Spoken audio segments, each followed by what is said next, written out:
Hello dear student, आज आपल्याला नवीन chapter start करायचे ते असणार आहे लाईन अँड प्लेन. तर मागच्या वर्षी जो सिलेबस होता त्यामध्ये लाईन चॅप्टर सेपरेट होता आणि प्लेन पण चॅप्टर सेपरेट होतं, बरोबर आहे. पण आता नवीन सिलेबस चेंज झाला, न्यू सिलेबस, मग त्याच्यामध्ये काय दिले, लाईन आणि प्लेन चॅप्टर दोन्ही मिक्स दिले. तर मागच्या वेळेस आपल्याला एक 3 डायमेन्शनल जिओमेट्री हे पण चॅप्टर होतं, ते यावेळेस नाहीये. मग त्यातले जे बेसिक कन्सेप्ट आहे ते या चॅप्टर मध्ये, बरोबर आहे. लाईन आणि प्लेन हे सेम मागच्या सिलेबस वाणी आहे, फक्त काय दिले, लाईन आणि प्लेनचे एक्झाम्पल काही वेगळे दिले यावेळेस.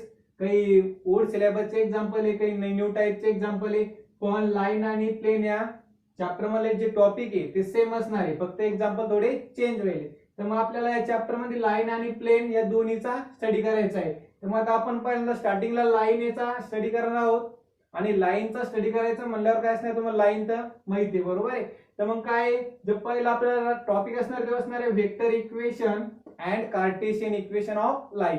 म्हणजे लाईनचं तुम्हाला वेक्टर इक्वेशन पण तयार करायचं आहे आणि लाईनचं कार्टेशियन इक्वेशन पण तयार करायचंय. मग त्यातला पहिला जो पॉइंट आहे आपला तो काय आहे, equation of line passing through point and parallel to a given vector. म्हणजे असं लाईनचं इक्वेशन तयार करायचंय तुम्हाला की जे एका पॉइंट पासून पास झालं पाहिजे, line passing through a point and एक पॅरलल वेक्टर असलं पाहिजे. आता जी तुमची जी लाईन असणार आहे ती असणार आहे 3 डायमेन्शनल जिओमेट्री मध्ये.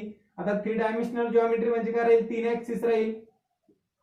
एक ऍक्सिस एक्स, दुसरा ऍक्सिस एक वाय आणि तिसरा ऍक्सिस कोणता असणार आहे तर झेड. आणि तिन्ही ऍक्सिसचं ओरिजिन काय असेल, ओ. तर मग आपलं काय करायचंय, लाईन काढायची पहिली. पण पहा, line passing through a point, एखादा पॉइंट असेल ए, याचे कोऑर्डिनेट घेऊ आपण x1 y1 आणि z1, बरोबर आहे. काय असणार आहे, या पॉइंट पासून एक लाईन पास होणार आहे, ही झाली एक लाईन. अजून काय दिले आपल्याला, and parallel to a given vector, म्हणजे एक वेक्टर राहील.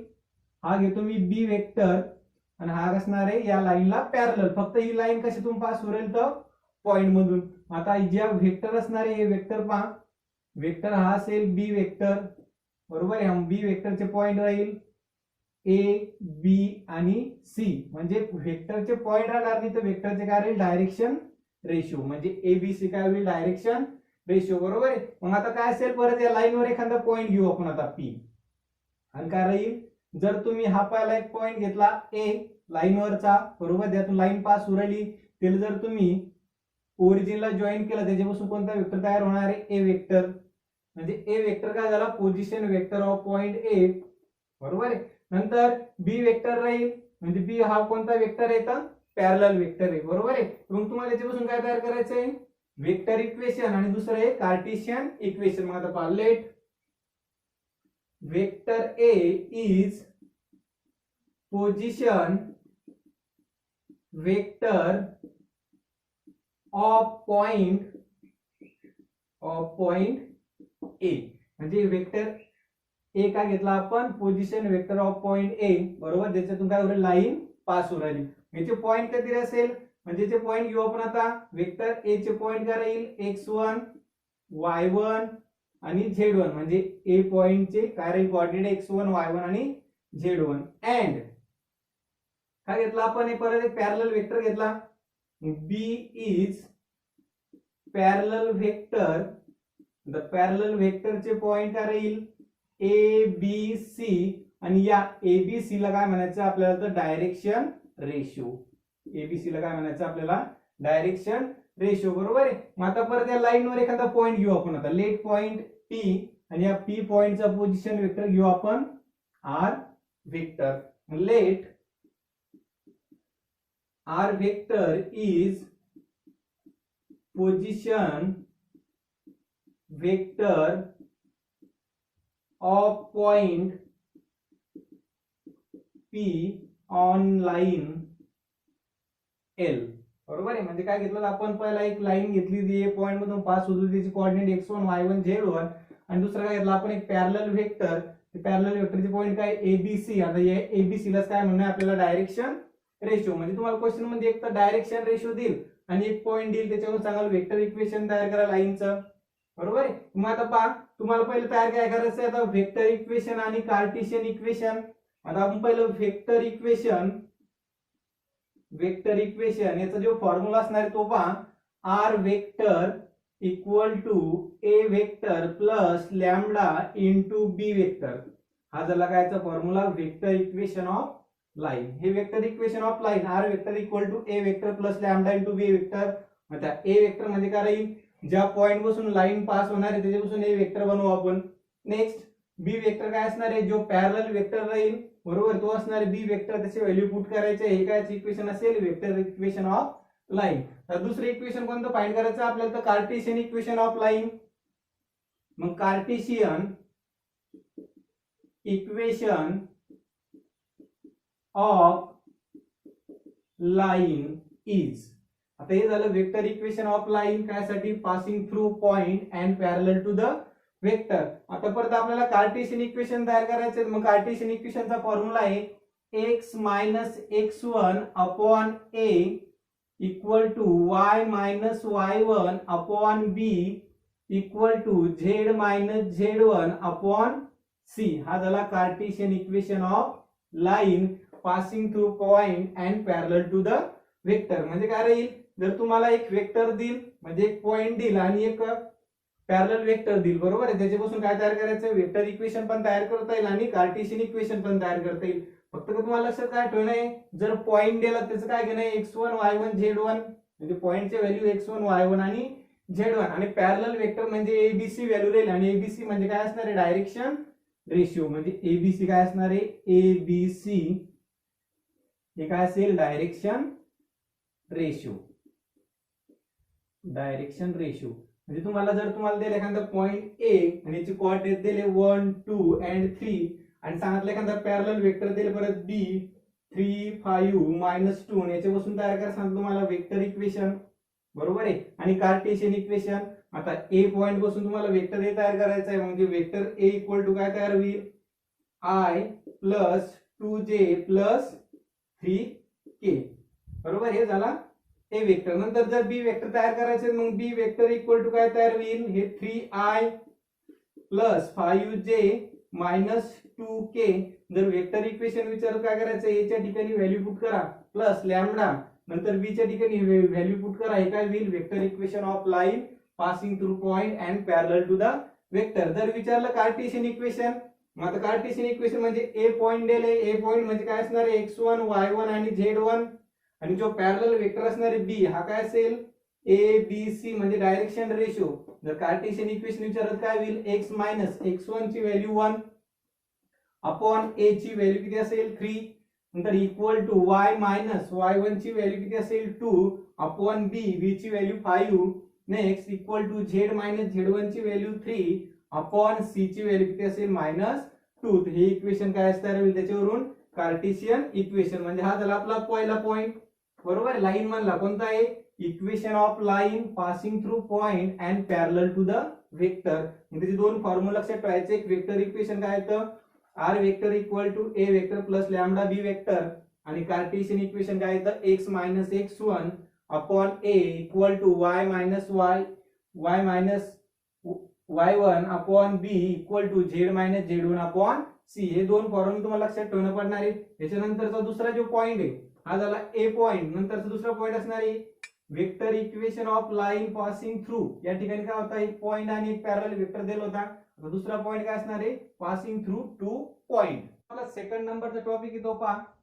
पहिला ए होता काय होता, vector equation of line passing through point आणि पॅरलल वेक्टर दिला होता. आता जो सेकंड नंबरचा पॉइंट काय आहे, equation of line passing through 2 point.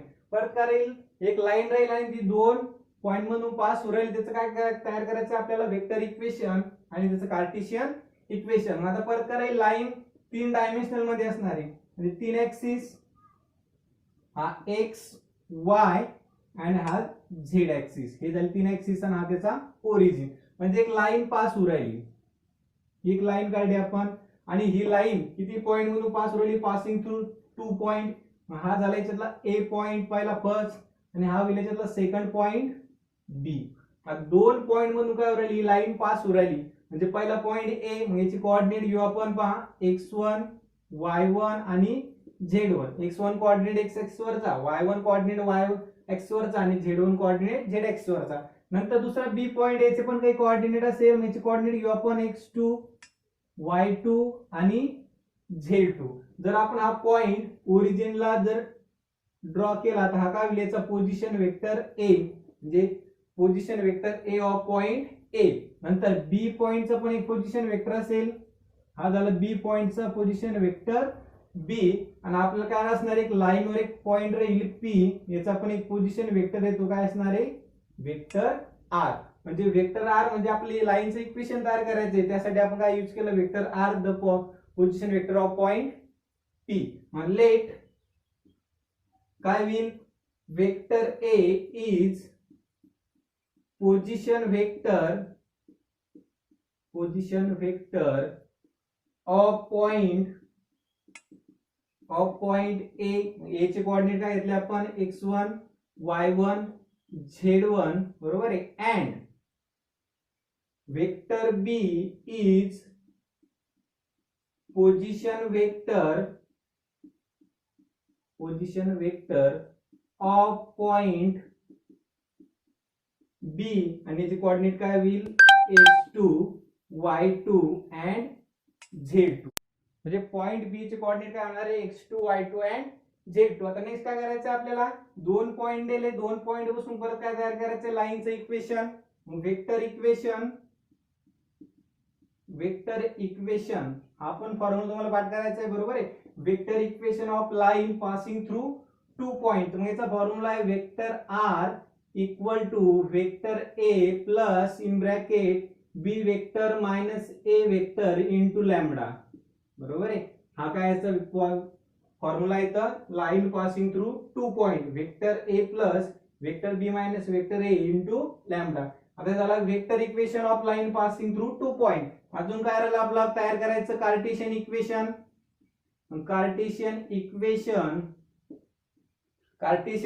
Of line passing through two point. मग याचा फॉर्म्युला आहे x minus x1 upon x2 minus x1 equal to y minus y1 upon y2 minus y1 equal to z minus z1 upon z2 minus z1, बरोबर आहे. हा काय याचा formula आहे, तर Cartesian equation of line passing through two point. आणि हे झालं vector equation of line passing through two point. म्हणजे दोन पॉइंट असणार ए आणि बी. ए पॉइंट साठी पोझिशन वेक्टर ए, नंतर बी पॉइंट साठी पोझिशन वेक्टर बी, बरोबर आहे. तर मग काय असेल, ए पॉइंटची कोऑर्डिनेट असेल x1 y1 z1, बी चे कोऑर्डिनेट x2 y2 z2. याच्यापासून काय तयार करायचं आपल्याला, वेक्टर इक्वेशन इक्वल टू काय, ए वेक्टरची व्हॅल्यू पुट करा प्लस, आता ब्रॅकेट मध्ये काय करायचं, बी वेक्टर आणि मायनस ए वेक्टर, म्हणजे बी वेक्टर आणि ए वेक्टरची सबट्रॅक्शन इनटू लॅम्बडा, हे जाईल vector equation of lambda. Vector equation of line passing through two point. तर नेक्स्ट काय तयार करायचं परत, कार्टेशियन इक्वेशन ऑफ लाईन. आता तुम्हाला ए पॉइंट वरून x1 y1 z1 ची व्हॅल्यू भेटेल, नंतर बी पॉइंट वरून x2 y2 z2 ची व्हॅल्यू भेटेल. त्याच्यावरून तुम्हाला कार्टेशियन इक्वेशन ऑफ लाईन तयार करायचं. फॉर्म्युला काय होईल, x मायनस x1 ची व्हॅल्यू पुट करा अपॉन x2 मायनस x1 ची व्हॅल्यू पुट करा इक्वल टू परत y मायनस y1 ची व्हॅल्यू पुट करा अपॉन y2 मायनस y1 ची व्हॅल्यू पुट करा, बरोबर आहे. सेम z ची पण त्या टाइप न व्हॅल्यू काढायची, बरोबर आहे. हे झालं Cartesian equation of line passing through two point, आणि हे झालं vector equation of line passing through two point. तर आपला आता पहिला क्वेश्चन आहे पहा, find vector equation of line passing through point having position vector 4i minus j plus k and parallel to a vector minus 2i minus j आणि plus k. याचं पण आपण काय तयार करायचं, ते vector equation of line. The question मध्ये काय काय दिले, line passing through point having position vector, ज्या पॉइंट पासून लाईन पास होती त्या वेक्टरला आपण नाव दिलं होतं, काय दिलं होतं, vector A. Line passing through point, बरोबर आहे. म्हणजे काय घेतलं आपण, पॉइंट ए घेतला होता, म्हणजे काय होईल, वेक्टर ए इक्वल टू काय दिले, 4i मायनस जे प्लस के अँड काय दिले, parallel to the vector and parallel vector. Parallel वेक्टरले काय नाव दिलं होतं आपण, बी वेक्टर इक्वल टू दिले मायनस 2i मायनस जे प्लस की. काय केलं आपण, जो पॉइंट दिला होता म्हणजे तो पॉइंट म्हणला आपण वेक्टर ए, नंतर पॅरलल वेक्टर होता, पॅरलल वेक्टरला काय म्हणतो आपण, vector b. Therefore vector equation of line काय साठी वापरायचंय, पासिंग थ्रू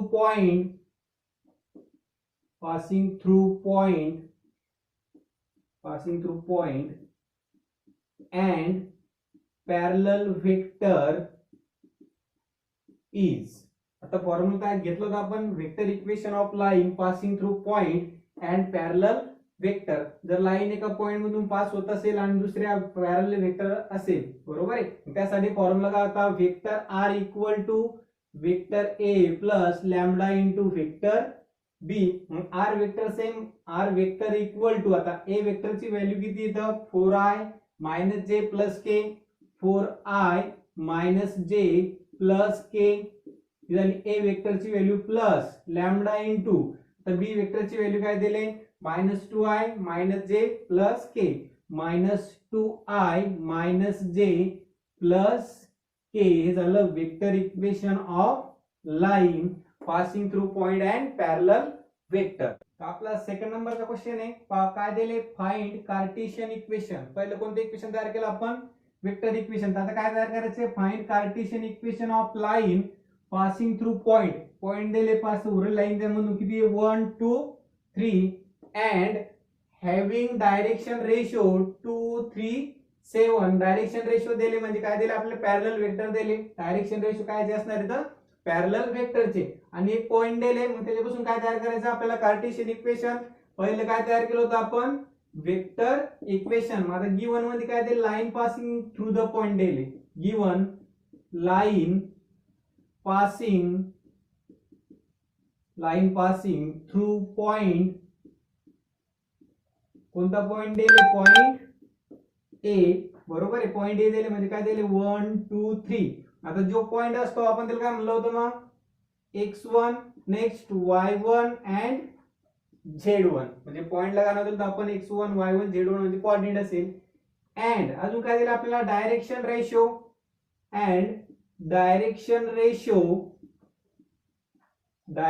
रेशो काय दिले आपल्याला, 2 3 7. आता डायरेक्शन रेशोला आपण काय म्हणलं होतं, ए बी अँड सी. आणि पॉइंटचे कोऑर्डिनेट काय म्हणलं होतं, x1 y1 z1. आणि डायरेक्शन रेशो काय म्हणलं होतं, ए बी सी. आपल्याला काय तयार करायचंय तर मग, Cartesian equation of line passing through point and direction ratio म्हणजे पॅरलल वेक्टर. देअरफॉर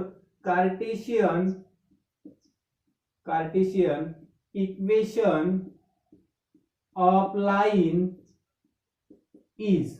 काय सांगितलं होता, जर एक पॉइंट आणि डायरेक्शन रेशो दिला असेल किंवा एक पॉइंट पॅरलल वेक्टर दिला असेल, तर मग त्याचा कार्टेशियन इक्वेशनचा फॉर्म्युला काय लाईन साठी, तर x minus x1 upon a equal to, next काय होता, y minus y1 upon b equal to, next z minus z1 upon c.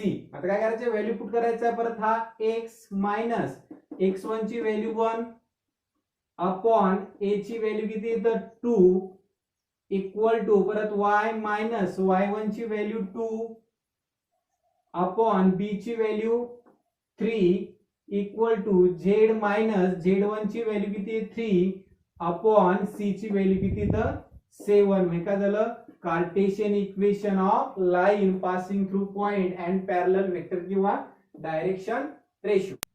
आपला जो थर्ड नंबरचा क्वेश्चन आहे तो पहा, 2 पॉइंट साठी आहे आणि त्यामध्ये आपल्याला वेक्टर इक्वेशन पण तयार करायचे आणि कार्टेशियन इक्वेशन पण तयार करायचे. मग काय फाइंड करायचं पहा, क्वेश्चन काय दिले, find vector equation of line passing through point. एक पॉइंट दिले ए 1 2 3 कोऑर्डिनेट दिले and B 2 3 4. Also find Cartesian equation. म्हणजे 2 पॉइंट दिले, एक ए पॉइंट दिले आणि दुसरा बी पॉइंट. त्याचं काय तयार करायचं आपल्याला, वेक्टर इक्वेशन आणि कार्टेशियन इक्वेशन पण. आता गिवन काय दिलं आपल्याला, गिवन 2 पॉइंट दिले, मग 2 पॉइंट साठी आपल्याला 2 पोझिशन वेक्टर तयार करणं पडणार आहे, बरोबर आहे. Given vector A equal to काय तयार होईल त्याच्यावरून, i plus 2j plus 3k. And next B point वरून या परत बी वेक्टर तयार करायचं, मग बी वेक्टर इक्वल टू काय तयार होईल, 2i plus 3j plus 4k. आता 2 पॉइंट साठी वेक्टर इक्वेशन ऑफ लाईन काय आहे? Therefore vector equation of line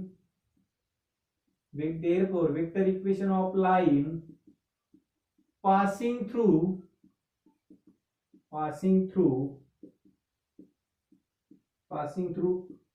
2 point, 2 point पासून पॉइंट मध्ये जर लाईन पास करत असेल मग त्याचं वेक्टर इक्वेशन ऑफ लाईन काय सांगितलं होतं?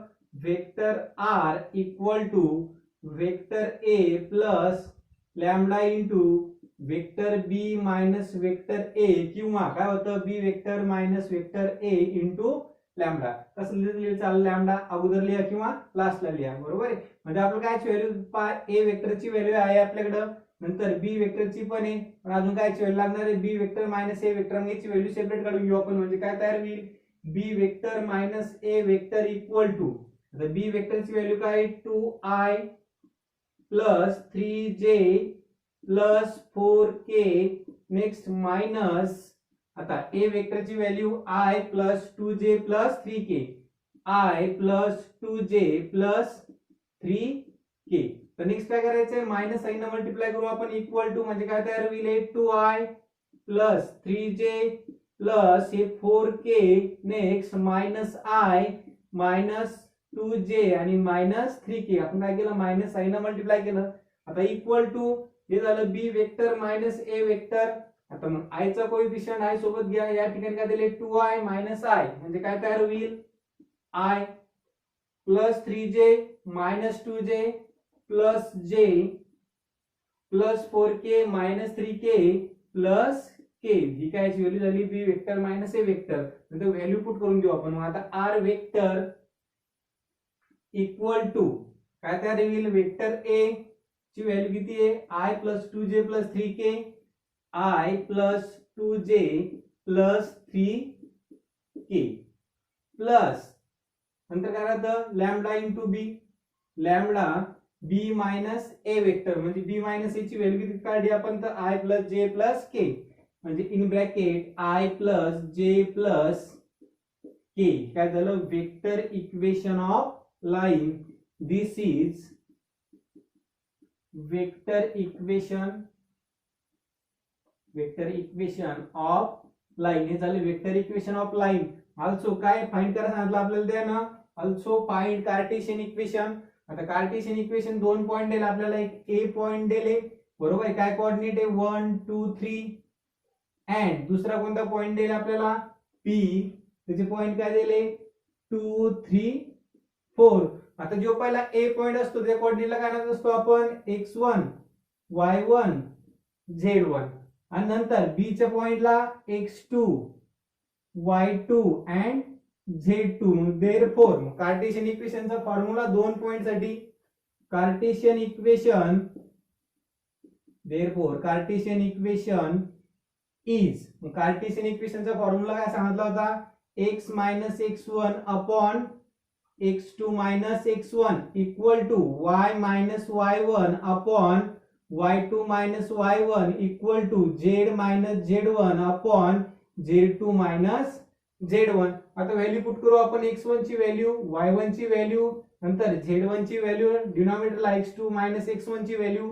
हा x मायनस x1 ची व्हॅल्यू 1 अपॉन डिनॉमिनेटर मध्ये काय दिले? x2 minus x1. मग x2 ची व्हॅल्यू 2 मायनस x1 ची व्हॅल्यू 1 म्हणजे काय होईल? 2 minus 1 equal to next y minus y1 ची व्हॅल्यू 2 अपॉन y2 ची व्हॅल्यू 3 मायनस y1 ची व्हॅल्यू 2 इक्वल टू नेक्स्ट परत काय असणार आहे? z मायनस z1 ची value 3 upon z2 minus z1 म्हणजे काय होईल? 4 मायनस 3. 4 मायनस 3 मग इक्वल टू, चला लास्टला आन्सर येऊन काय होईल? x मायनस 1 अपॉन 2 मायनस 1 म्हणजे 1 इक्वल टू नेक्स्ट हे y मायनस 2 अपॉन 3 मायनस 2 म्हणजे 1 equal to z minus 3 upon 4 minus 3 म्हणजे 1. हे काय झालं? Cartesian equation of line. मग हे झालं Cartesian equation of line passing through point दिले. म्हणजे डिनॉमिनेटरची टर्म आहे x2 मायनस x1. हे असणार याची डायरेक्शन रेशो. हा पॉइंट मला लक्षात ठेवायचा आहे. म्हणजे डायरेक्शन रेशो काय होईल? 1 1 1.